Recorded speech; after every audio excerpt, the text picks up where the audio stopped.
Hi, everybody. Welcome. Welcome. I am so happy to be here. My name is Julie Santiago. I am joined here today by one of our incredible and recent alumna and graduates, DANIA. DANIA and I were really I was like, we should have started 10 minutes ago because there were so many beautiful things that she was saying, but we're going to weave back into some of the beautiful things that she was saying. And the first thing that we were both joking about, so for those of you who are watching us on video, you can see that we got the memo that we're wearing like matching emerald shirts.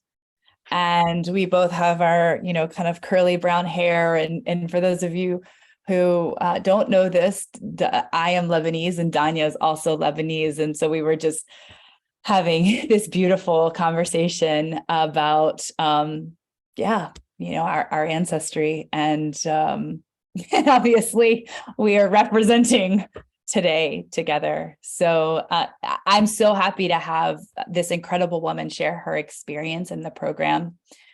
Danya, there were some really powerful things that you were talking about before we began. And I'm just going to pick the threads up, like just that we were just talking about, and then we'll talk a little bit about what brought you to us and a little bit about what's changed for you. So the first thing the last thing you were saying before we just hit the record button was how skeptical you were of the program itself. Like you had said, you've worked with a lot of coaches. You're not new. You've got a professional coach right now, like an executive style coach right now. You've done a lot of coaching. This was not your first rodeo.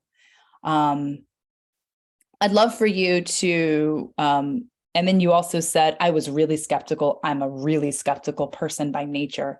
So I just want to pass the, baton back to you just to have you share a little bit more with everybody about the skepticism and about your work with other people and just anything you want to share on that. Yeah, absolutely. So what I was skeptical about in the beginning was the message that this is going to fix you. And I was like, how could it possibly, right? No. And I had worked with a professional coach before, and she was fantastic, right? That understood what was required to present yourself as a leader and how to get the journey towards that. But it was a professional first process. And your understanding of yourself came through the traditional path. Skills tests, personality tests, those types of things. I've done so many of those. But what I was telling Julie earlier is none of them really went to the core. The source, why are things the way they are? Not so much what it is, who you are as a person. You understand that, you learn that about yourself quickly. But why are you like this? And what can you do to change? And I think that was the main distinction between the two, is the former. And the term I use is the mental model. We all have our own mental model for who we are. And that one it remains hidden. We tend to react, we tend to behave, we respond, but we don't really understand why we respond. And with this program, I think it really got to the root. It really illustrated the 3 or 4 things, and they're not that many, but 3 or 4 things you individually spend time on learning about yourself. What brought you here, your childhood, your origin story, and how it all fits into who you are and how you react and how you show up in the world. And to me, that was the big distinction. It was the main, the most effective part of the program to me was spending the first half living that, understanding, interacting with the people around you, explaining to them what you're learning. Because I spent a lot of time with my family going through what I was consuming and learning through this program about myself. That's really beautiful. And I don't hear a lot about that. Sometimes I'll hear, women who are mothers and they'll teach their children some of the tools, or maybe women who would have hard conversations with their mothers or their fathers or their siblings. But I'm curious how did that play out for you as things were coming up for you? Just so everybody knows, in the first half of our program, we really dive deep into the internal world. And in the second half, we talk a lot about the outer, right? So this is what Danya is referring to. And she's like, the kind of that first half, it's really internal to figure out why you are the way you are, so we can get to the root and pluck it up by the root. How did you share this with other people? Was that an important part of your process? Very important. So I have two adult daughters, a 23-year-old and a 19-year-old. And those who have daughters know daughters can be very hard on mom, very hard on mom, especially when they reach that threshold. And so we've had some really good conversations. I think triggered by what I was learning in the program, but I also learned about things from them because I opened up. So the AAA framework was a really good place for me to start having these conversations. And initially I was using it about them, typically they can get emotional and sometimes they kind of react to things. And I was kind of using that as a teaching tool, but it ended up being a tool for me to learn about my relationship with them and how to work on that and improve it. So with respect to what I got out of this program, it wasn't just about work, because really that was my main goal. It wasn't about how you want to show up and interact at work. It became about how I show up and I interact with everyone, specifically my children, which was the most important relationship I have, and my husband. That's so beautiful, Dania. And like my secret mission, right, in the world is like, let's make all of our lives, relationships better, right? I'd like to explore that for a bit, because I think what you're saying is important. You didn't come to us to improve your relationship with your daughters necessarily. But I want to know what led you, just 4 months ago, you signed, you just graduated the program. So what led you to us? If we looked at the outside of your life, what was not working? What was breaking down? How were you feeling internally? Like, how did you know to ask for more support and to get it? I was feeling the symptoms of burnout. Literally drowning, and it was triggered by work, but I think work was the symptom. The burnout was internal, kind of simmering for a long time. And we tend to throw ourselves in work when we're trying not to deal with something. Everybody hear that? I think what you said, I just want to let's pause and mic drop for a second. We tend to drown ourselves in work when we don't want to feel something. Okay. Yeah. Back to you. So I think that we've had a lot of change. I had some turmoil in my life. My father passed away in late 2020, which was very hard. But I don't think I gave myself time to deal with the feelings.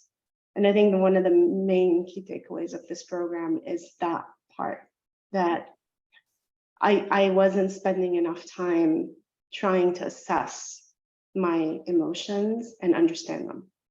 And to me, that was one of the main shifts. When we did the AAA process, that was one of the main shifts for change. So giving myself permission to actually feel and understand where that feeling is coming from before I act or react or all of those things. And I can't tell you how transformative it's been.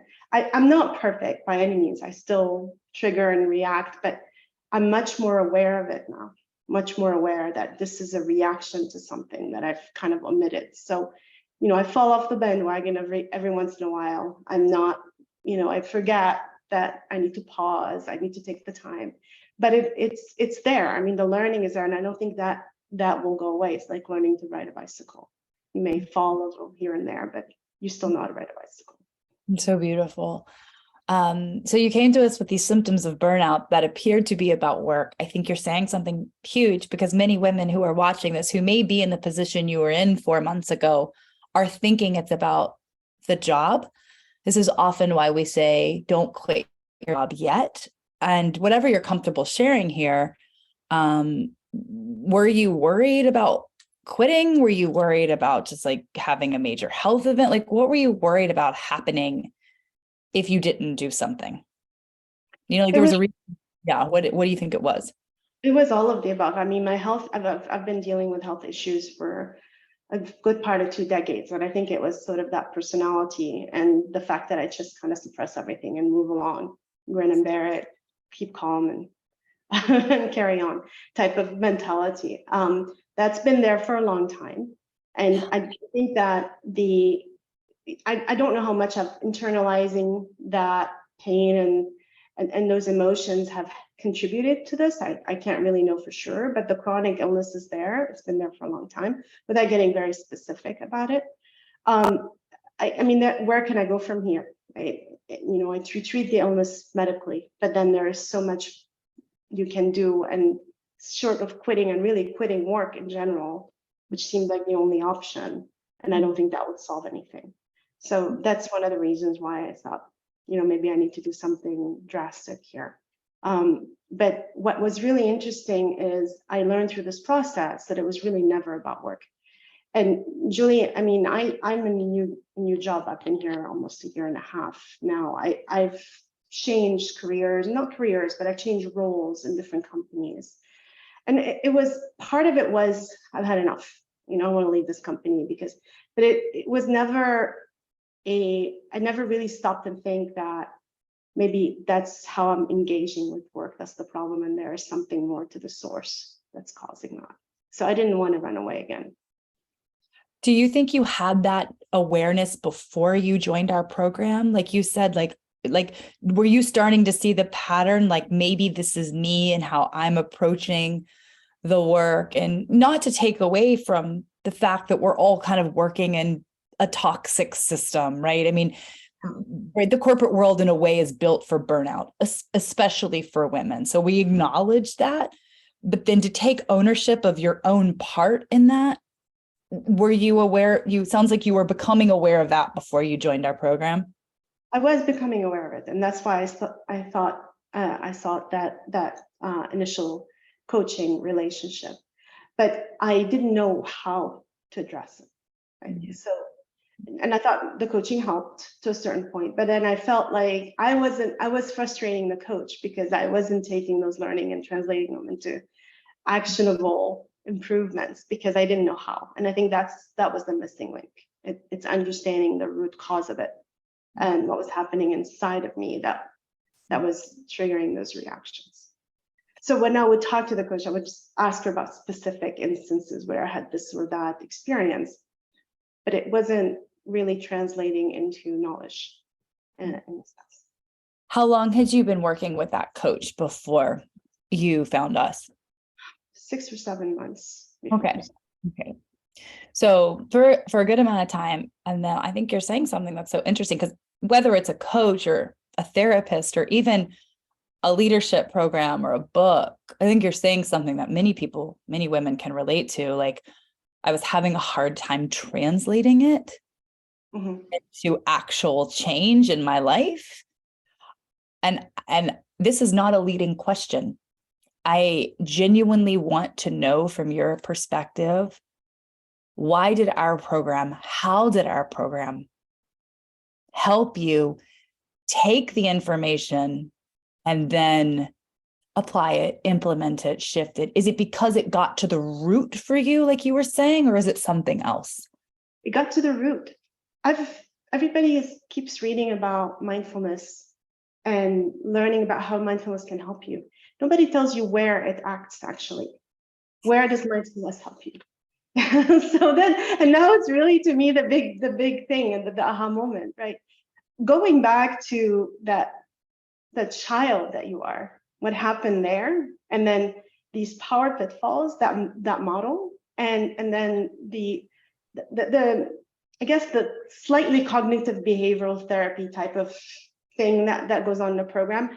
Also, that's available. You can read about it. But just tying these all together, I haven't seen that before done that way. And I think that was the big change, the big difference. And then I consider myself an armchair therapist. I kind of psychoanalyze myself all the time. I read a lot, but it just doesn't connect this way. And I think that was the big difference. Thank you for sharing that. I love it. I'm an armchair therapist. Like, I psychoanalyze myself. It's like, I think we do that is like high achieving women who are used to having all the answers. One of our clients, she's still our client, but she now works on our team, said when she was on her breakthrough call before she joined the program, she literally said, I feel like I'm so smart. Like, if I'm so smart, why can't I figure this out? That's right. Did you feel that way too? Yeah, absolutely. And one thing I want to tell you about myself, I mean, I went into computer science. That's my career path. Talk about one of the least friendly places to be as a woman from a career perspective. And my attitude has always been chip on the shoulder. I can do this. I'm better than everyone. I'm going to dive in it with both feet. And that's always been my attitude, where you find these like little, small stumbles and roadblocks around the way, and you step over them, but then you don't realize how quickly they're accumulating, effectively becoming a boulder coming at you. And that's the part, I think, that when they're small and you know how to deal with them, you can move them out of the way and keep the path smooth. But nobody gives you that path. This is how you deal with this. You're going to hear a lot of things. You're going to hear, misogyny and sexual harassment and all of these different things in your career. You internalize it all. And I think that's really what drove to burnout, is years and years of accumulated, hateful treatment by various people that you just didn't address and deal with in the moment. Yeah.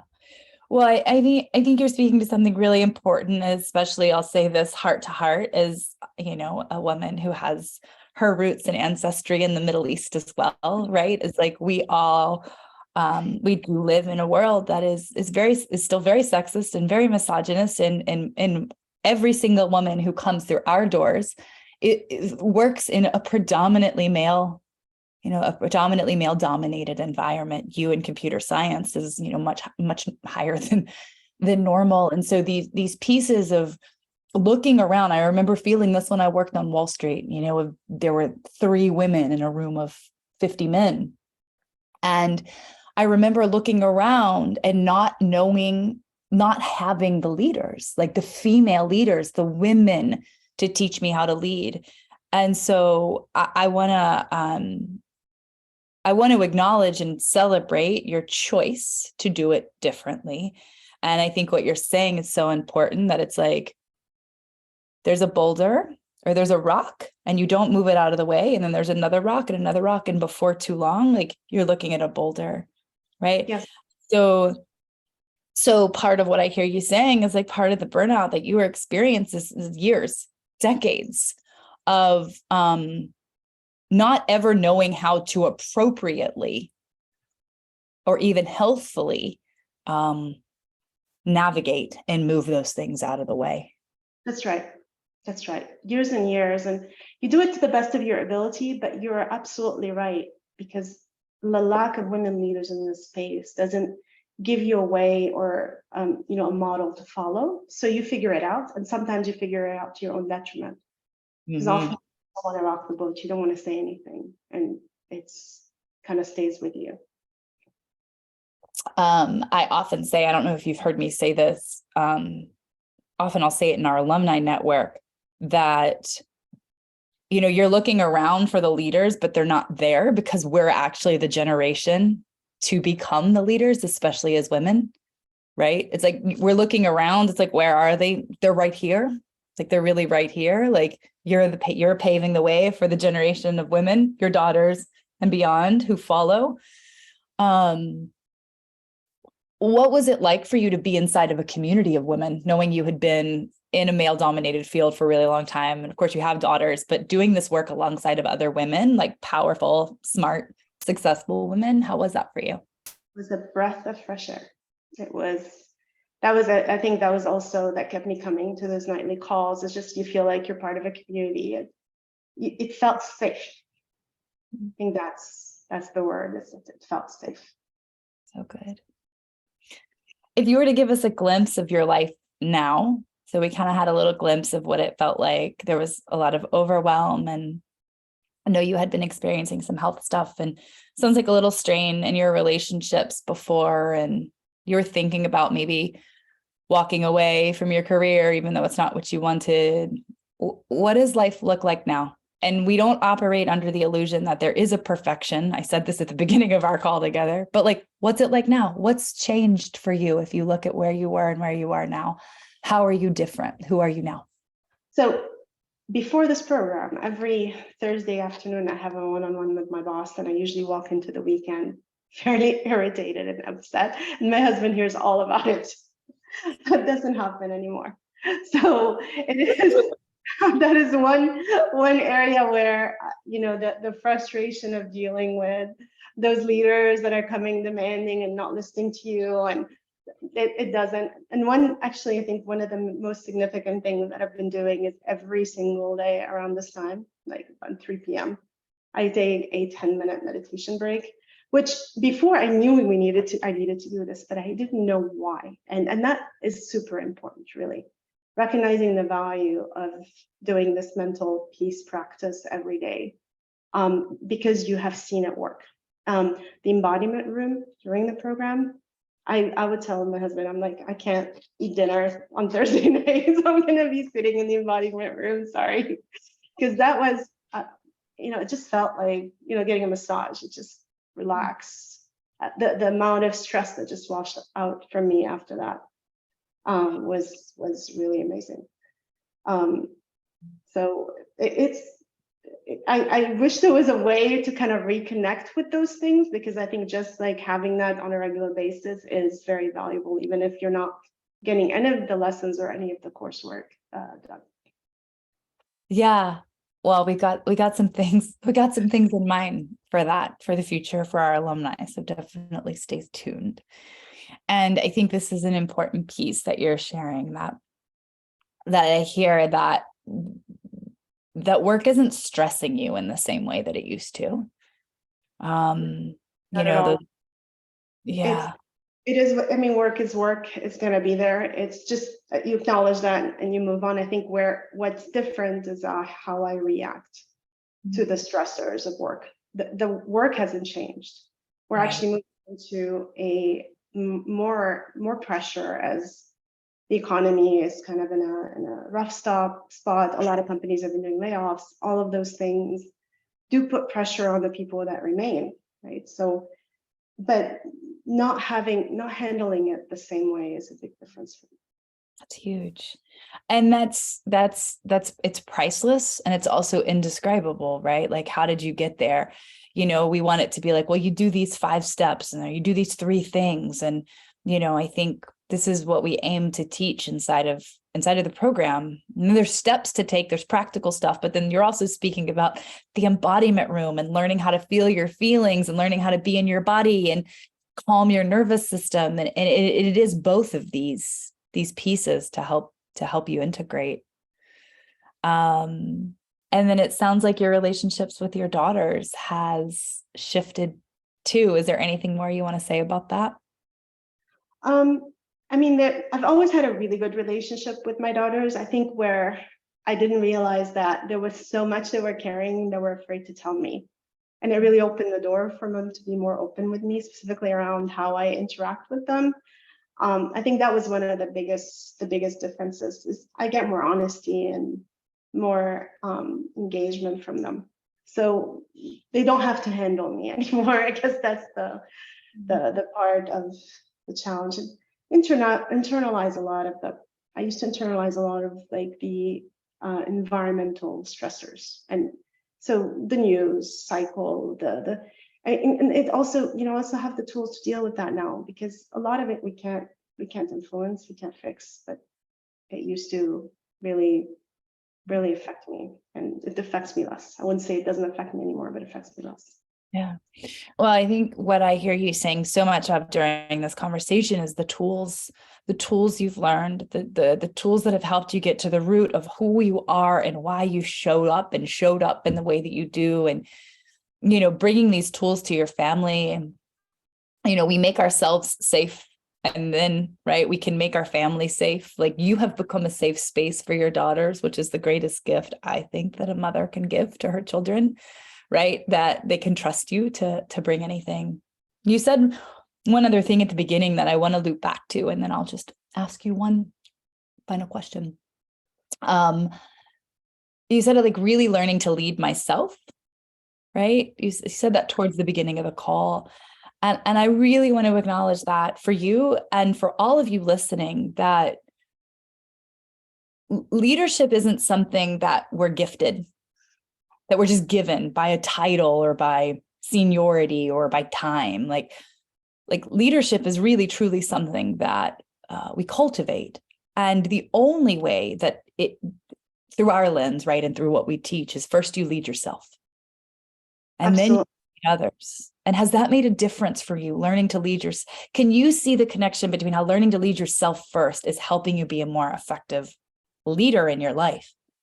Absolutely. I mean, if you don't live the leadership, leadership principles that you're espousing, how can you expect people to follow them? And I think that's, and the first step in leading is to understand what is your leadership style about. I think that was another one that was a little bit vague for me. There are the sort of concrete, thou shall do X to achieve that are pretty clear. But it's the softer leadership thing, the EQ part of your leadership style that is very challenging to materialize into a certain set of rules and principles. And I think that this program helped me develop it much more. The fact that the leadership, the feminine leadership principles that I learned in this program, bringing them to my work, made it without calling it, right? Without calling it, just bringing those principles into my work is, I see that with my team, the amount of engagement, how I start my team meetings have changed. So I have this weekly team meeting with my team, how I start that, how I connect with them has changed. It's subtle, but I think the impact is significant after, week over week over week. And I feel like they trust me more. They come to me more with problems that they're facing, whether before they were like, oh, everything's good. So I think that's one thing that I noticed as well. You lead yourself, you define who you are as a leader. And I think the program gave me the tools to really understand that. And then you bring that to your organization and your team. Yeah. And to your family. I'm wanting to say that too. Like that's what you've done too. So first we lead ourselves, then we lead others, and then we lead the world, right? And that is the movement. And that is the movement you're a part of, DANIA, with us. And I'm just so grateful that you've shared your experience and your wisdom. If you were to share one last piece of guidance, let's say somebody is watching or listening to this, and they're like, oh, maybe this is for me, maybe it's not. Should I book a call? What would you say to that person who's on the fence? Book the call. You're not going to lose anything if you book the call. You reserve the right to not do it. And the other thing is, I think if you do join and decide to do the work, because it makes a difference. I think this is an important piece, that there is no silver bullet. There is no magic wand. Like if we invite you into the program, you have a call, if we know we can help you and we invite you in, part of why DANIA's gotten this incredible transformation is she showed up on those weekly calls. She did the work. She turned in the homework, right? She got supported. And so this is important, right? This isn't something that is just magically given. Like there is effort, right? But the way that I look at it, and DANIA, you can stack onto this if you want, is it's like 12 weeks of doing this work for a lifetime of freedom. It's pleasant. It's enjoyable. The notebook that I built throughout this program is my nightstand. I look at it every morning when I open my eyes. Just a little reminder. It's so lessons from. I even have these little sticky notes to mark each page for each chapter. So if I want to kind of quickly look, it's right there by my nightstand. And I think it's a gift. It's the end of the day, having that notebook there, keeping you. You maintain that as you go along after the program is like a quick guide for you as you continue on with your life. Oh, beautiful.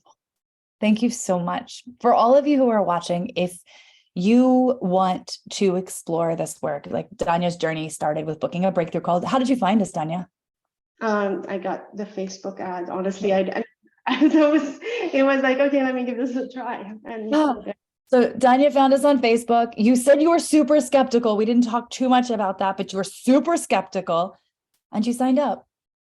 And she's gotten these results and these outcomes for herself, for her family, for her work, like internally, for health, for everything. Her first step was a breakthrough call, just like yours will be if you choose to explore this with us. So you can go to the link. It's endtheburnout.com/apply. intheburnout.com/apply, and you'll see our calendar. You can grab a spot that works for you this week or next week. I think we're limited availabilities this week. We've gotten a lot of people booking calls this week, but we probably have some openings for next week. And then you'll get on a call for an hour. And if we know we can help you, we'll tell you about that. And like Dania said, you've got nothing to lose if we can't help you, or you don't feel like we're a good fit for you, or vice versa, then we'll part ways. But Dania, listening to you and this journey and has been really beautiful for me on a personal level. And I feel so grateful that you have shared your journey here with us, with me, with the women who are listening. Thank you for listening to your intuition and letting that be louder than your skepticism. That's what I want to say, because your skepticism could have taken this away from you. And so just like really, I want to honor you listening to that intuition and being willing to trust yourself and your gut and take that leap and join our community. And is there anything else you want to end on before we say goodbye? No, I'm looking forward to hearing more about what you're doing next. So that's the only one I want ending on. And I know you were doing retreats in the past, so I don't know if that's still a thing, but those are some of the things that would be a lot of fun to try and take advantage of going forward. I mean, we have our free alumni calls, right? Our next one is our holiday party this coming week. And we will have, both free offerings for our alumni and ways to go deeper. So we'll talk all about those in the next couple of months. And I would love to give you a hug in person very soon if I can. Sounds good. All of you watching, thank you, Dania. Thank you so much for your time and your experience. And I'm so happy you're a part of this community. So thank you for sharing yourself with us. Thank you. Talk to you soon. Bye, everybody.